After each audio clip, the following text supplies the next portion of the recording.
Greetings everyone, StormyD here with Storm Saga Games. Welcome to the channel once again. The following video is a Daggerfall Unity optimized character guide. Whether you're a beginner just trying Daggerfall out for the first time, or a veteran just trying something new, I think there's something in this guide for everyone. The main purpose of this guide is to help you create an optimized yet balanced character that's very powerful, very versatile, and has great success both in the beginning and in the long end of the game. Please like and subscribe to support the channel. Enjoy the content. I call this custom character class Archon. It's designed to maximize the optimization potential of the customized build in a balanced way without using any of the broken character advantages that make the game less fun. The character concept is akin to a battle mage or spell sword. It is a weapon master that supplements its melee focus with magic skills in order to make a very self-sufficient and survivable character. One thing I want to note is that some of this might seem counterintuitive, especially when reading the game's descriptions of the attributes and skills. However, this is because the game's descriptions are frequently wrong. The actual mechanics of these items are sometimes very different in the back end of the game and do not do what they claim. Now, let's dive right into the build. Our first choice to make is the race, and we will choose High Elf. The sole purpose for this choice is that we will start with the Immunity to Paralysis perk. This will help us maximize the available special advantage points later on in the character creation process. Of course, you have to choose the custom character class in order to make this work. Next, we choose our attributes. First, we immediately remove 25 points from willpower and 25 points from agility.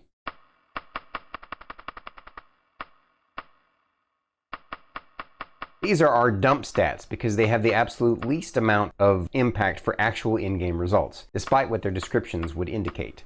This has been confirmed by analyzing the available back-end data of the game's programmed combat mechanics as well as actual in-game testing. Now we move 25 points into strength,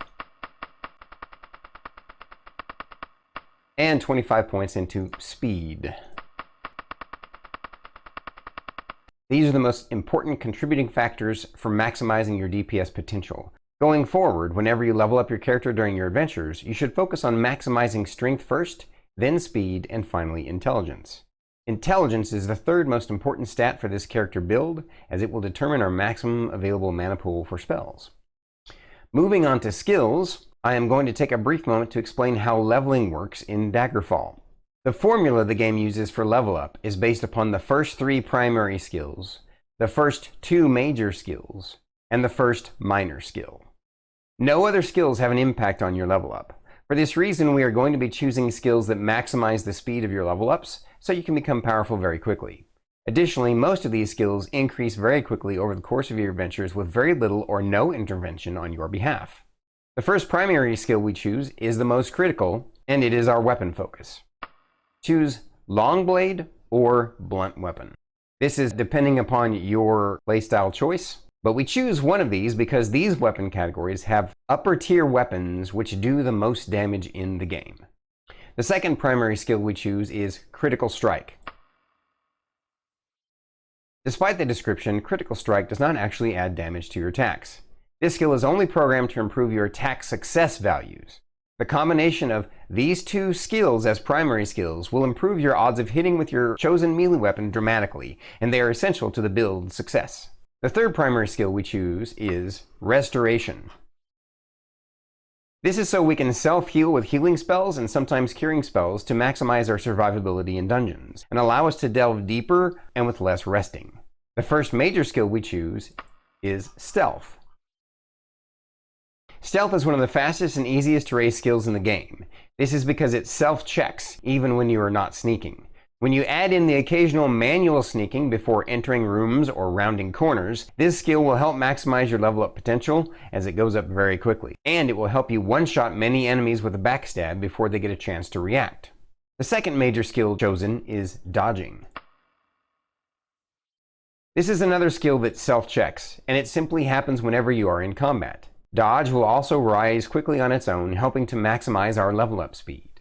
The third major skill we choose is Destruction. It is not important to the level up process, but may be needed to take down enemies in the first dungeon, and sometimes during the first 4 to 6 levels of your character progression until you find Dwarven Mithril or better weapon materials. The first minor skill we choose is Mysticism. We choose this because one of the first and most important utility spells we will invest in is Recall. With Recall, we will set a teleport point at the beginning of dungeons, inside the dungeon.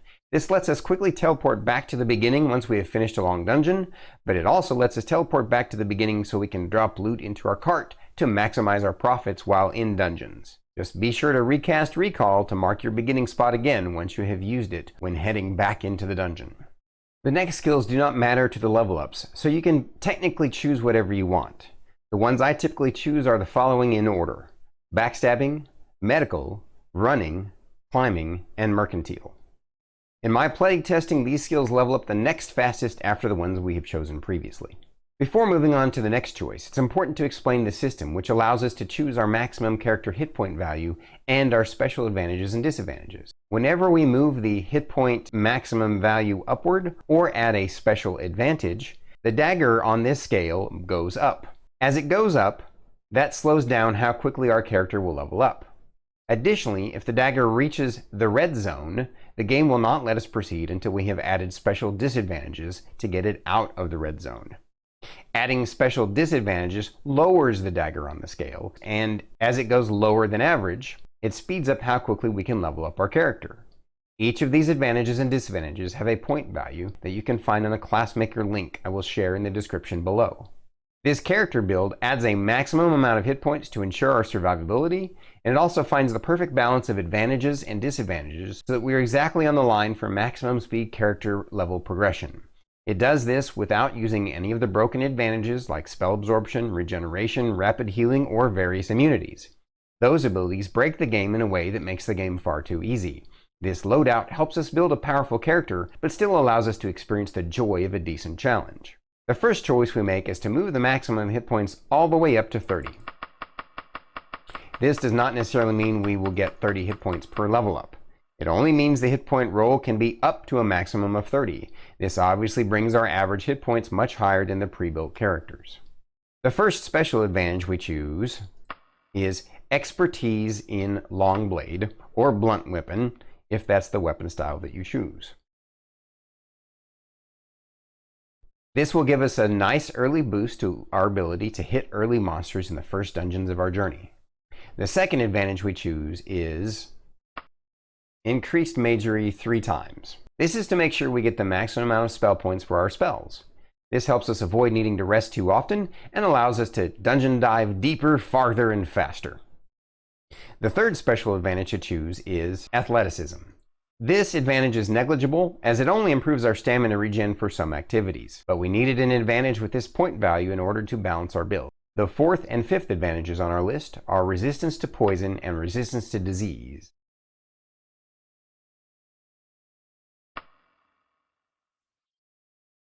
We choose these because it will give us a 50% resistance chance to these effects, instead of the baseline 25% chance. Poison and disease can be very annoying mechanics in Daggerfall because you can sometimes be in situations where you can't rest or travel for fear of the poison or disease killing you. We still want to have that specter of that possibility, but improve our odds of it happening less frequently. That's all for our special advantages. Moving on to special disadvantages, we're going to make some controversial choices, but they are purposefully chosen to give us the exact number of points possible for optimized character level progression, and will have only a minor impact on our gameplay experience, if any at all. First, we choose Critical Weakness to Paralysis. This might seem counterintuitive, since we choose the High Elf race because of its immunity to paralysis. But this was solely so we could convert that into points for this part of the guide. The interesting thing about how Daggerfall determines immunity to paralysis is that it gives the character 150% resistance to that effect. However, by giving ourselves critical weakness to paralysis, it lowers this amount by 100%, thereby leaving us with a 50% resistance to paralysis. This is still 25% above the baseline for a character who is not a High Elf. Thus, our new character will now have a 50% resistance to the 3 most annoying mechanics in the game: paralysis, poison, and disease. The next disadvantage we choose is Critical Weakness to Shock. While this means that we will take 50% more damage from shock-based spells, this is mitigated by the fact that few enemies in the game do shock damage, and by the fact that we have higher hit points anyway. Thus, this gives us quite a few extra points for our balancing process. The next 4 choices for special disadvantages are what I referred to previously as controversial. We are choosing 4 different material types that our character is forbidden to use. Furthermore, 3 of the materials we are choosing are the first few material types we find in the game. However, that is why we choose them. They are basically trash materials. In my many playthroughs, I have consistently found that using the iron weapons you can find easily at the beginning of the game is perfectly viable for some time. Yes, you will occasionally find enemies which can only be hurt by higher level materials like silver or elven, but that is why we have destruction magic in our repertoire. We can use those destruction spells on creatures that are immune to our weapon type until we begin to find dwarven or better weaponry. The other great thing about this build is that it levels up so quickly, you will start finding dwarven, mithril, ebony, and daedric material items much sooner. Thus, the next choices we make are forbidden material, steel, forbidden material, elven, forbidden material, silver, forbidden material, adamantium. By the time you start finding elven gear, you will also start finding dwarven gear. Also, as a side addendum, for adamantium is functionally identical to mithril except that it is lighter. Thus, it is really not an important material to have, and adamantium is one of the rarest materials to find. In fact, you find daedric far more often than you find adamantium. The final choice for special disadvantage is forbidden weaponry, axe, or one of whichever weapon type you are not using. After you have made these choices, you will now see that the dagger on the scale is perfectly balanced on the edge of the red zone, maximizing our level up potential and giving us a well-rounded plethora of abilities to go with it. The next part of the character creation process is the background questions. Be sure to check out the link to the Daggerfall background UESP below for details on what the best choices are for you. Since the questions are random, they exceed the scope of this guide, but that could be a future guide I might share if we can get enough likes on this video. For the next part of this character creation guide, you want to keep re-rolling until all of these stats, including this right here, adds up to a total of between 464 and 474. Your minimum that you want to hit is 464, but if you get everything above that, that's going to be bonus. Ultimately, you want to focus on strength, speed, and intelligence, and put all of your initial points into strength.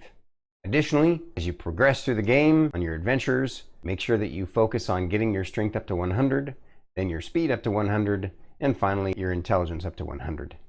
On this next part, go ahead and focus all of your points onto the very top primary, major, and minor skills. Click very high, and we have our character finished. For the last part of this guide, please take a look at this spell list. The first thing you will want to invest in as soon as you escape the first dungeon is these exact spells. You will also want to grab the cart and a horse. Enjoy your new, fully optimized Archon character class. And that's it, folks. Thanks for spending time on my channel. I intend this guide was useful to you. Enjoy your experience in Daggerfall Unity.